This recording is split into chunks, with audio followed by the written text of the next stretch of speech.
اتقوا الله حق تقاته ولا تموتن إلا وأنتم مسلمون. Kita sebagai umat Islam harus menyadari bahwasanya mereka saudara kita. Nah, kita harus tentu menolongnya dengan doa, dengan harta dan juga dengan jiwa kita. Dan juga kenapa kita harus membantu mereka? Pertama, karena Islam, mereka Muslim. Tidak mungkin orang Islam membiarkan saudaranya tersakiti. Nabi SAW mengatakan orang Muslim seperti satu jasad. Kalau satu luka, sedikit luka maka akan membuat seluruh tubuh itu demam. Wajar kita memikirkan saudara kita di sana dan kita tidak bisa menerima penjajahan itu. Alasan yang kedua, karena memang asli penduduk Palestina yang sedang dijajah sekarang, mereka orang asli penduduk suku Finiki dan suku Kanaan.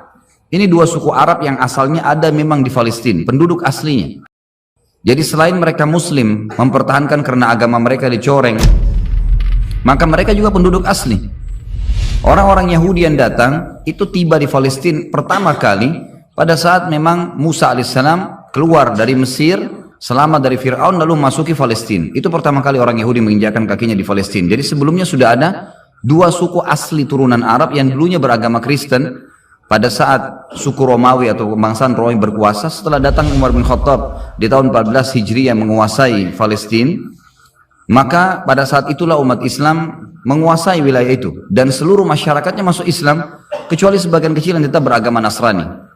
Jadi ada alasan secara agama kenapa kita harus membela mereka, kenapa kita harus mengetahui beritanya, baik secara penduduk juga secara hubungannya dengan hukum syar'i, berhubungan dengan masalah Masjid Aqsa.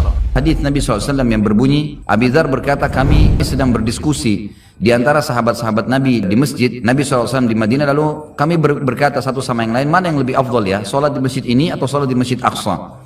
Maka Nabi SAW keluar lalu berkata, sholat di masjidku ini 4 kali lipat dibandingkan Masjid Aqsa.